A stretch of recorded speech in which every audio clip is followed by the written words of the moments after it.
What is up, guys? Welcome to, let's see, the 24th intermediate Java tutorial. And in this tutorial, we are going to be building the window that our panel goes in. But before we get to that, I want to read you a little MLIA I found last night. And in case you don't know, this is a little app for my iPod. It says, "Today I tried calling my sister again and again. When I saw her the next day, I asked why she didn't answer her phone. Her reason? She changed her ringtone to The Circle of Life, and she and her husband reenacted the first scene of Lion King with her baby boy each time the phone rang." So, with that being said, I suggest any of you who have kids to do that. Now that I got that under my system, let's go ahead and continue with my tutorial. So in the last tutorial, what we pretty much did is build the panel. Now the panel is pretty much this big white space on the window, and the J-frame is the window itself, and this is the scroll bar on the right hand side, the title bar. So what happens is, in Java language, well, let's say in Windows language, the body goes in the window, but in Java language, the panel goes in the frame. Why they named it two different things? Just because people want to be different, you know? And it confuses the rest of us, but hopefully I simplified that for you. So like I said, in the last tutorial we built the panel, now we have to build the frame. So let's go ahead and do a couple things first.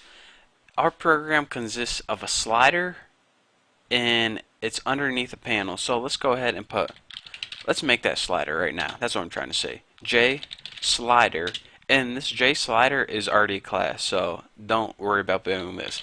So I'm going to go ahead and name my slider slider because, I'm not trying to confuse you guys. So now that we got a slider variable, we need a panel object because, of course, we didn't make that for nothing. So let's go ahead and put private draw oval because that was the name of our other class. If your class is named different, then don't copy me. And I'm just going to name mine my panel, and this is what's going to sit inside of our frame. So now what do we need to do with, with this class that we're making? We're only going to be making one method, and that's actually the constructor. So as you can see, I named mine the window because, that's what we're making, the window. So let's go ahead, and in order to make the constructor, go public the window, and it's not going to take any arguments. So inside your constructor, let's go ahead and first, in order to change the title of the window, and your title bar appears at the very top of your window or frame. People call it frame, but I'm going to be saying window. If I use them interchangeably, don't blame me. So in order to change the title, what we need to do is put super, because we need to call the super class, which is JFrame right here. And just go ahead and pass it in whatever you want to put. I'm just going to put the title. Keep things really simple for you guys. So that's how you put a title on your window. So after this, what we need to do, we already said, alright, we're going to be having an object from the class we just made. Now we need to set it equal to something. So set my panel equal to new, and whatever you named your other class that we built in the last tutorial, that's what you want to set it equal to. I name mine draw oval. So of course that takes no parameters because we didn't do anything weird with that constructor. So now that we have a panel object, we can begin doing cool stuff to that panel. One of the cool things we can do to it is change the background color of it. And this, in essence, since it sits inside your window, it'll change the background color of your window. So let's go ahead and, in order to change the background color of your panel, go ahead and put my panel, or whatever you name your object, dot set background color right there. And we can set it equal to any color we want. Let's see, our options should pop up. Black, blue, let me think of something good. Green. You want it something light since we'll put it orange. There. You don't want anything dark because our circle is going to be dark. And, that just wouldn't be good. So, there we go. I had to see how much time I had left. Now, let me find this. And, alright. So now that we changed the background color, what we want to do is, right now we have a background and a circle painted on it, but we don't have that slider yet that I promised you guys would have.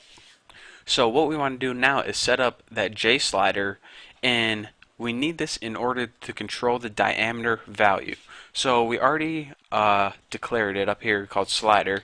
So now let's go ahead and set it equal slider equals new J slider. And as a constructor for a J slider, it takes, let me see, 1, 2, 3, 4 parameters. The first parameter it takes is how you want your slider to appear on the screen. Now there are two different types. There are ones that go left and right, and this is horizontal, or there's a vertical slider that goes up and down, of course.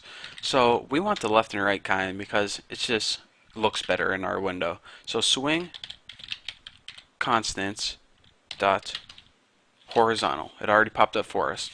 So this means, alright, we want our slider to go left and right.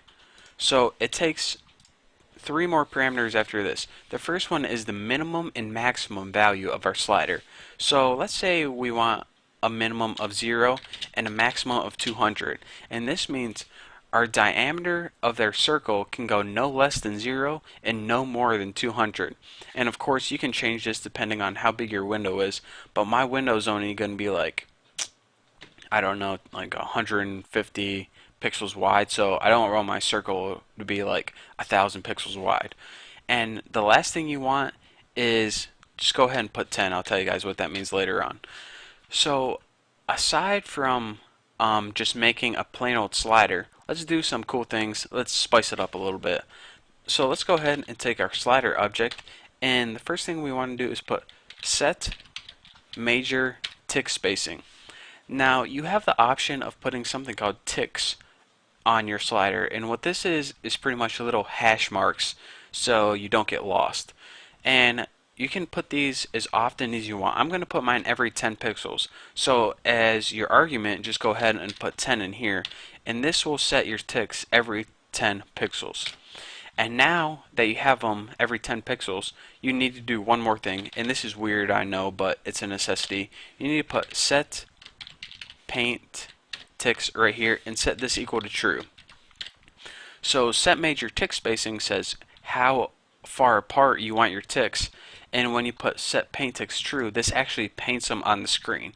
So you think that they would make only one method to paint them both and set the spacing, but they didn't, so this is the way we need to set it up. Don't blame me, write Sun or Oracle or whoever the heck owns the company now, and send your hate mail to them. But that's all the time we have for this tutorial. Again, real quick overview. Let me check my time real quick. Alright. What we did is we made a slider. We made a panel from our other class that we made. And for the window constructor, which we aren't done building yet, in the next tutorial we're going to be finished building this. And also, well, you'll see in the next tutorial, we made a title. We changed our background to orange, and we also finished building our slider and put some cool tick marks on it. So that's all the time I have for this tutorial. I'm probably going to go eat a piece of cake, and yeah, like you guys cared about that. So thank you guys for watching. Don't forget to subscribe, and I'll see you next tutorial.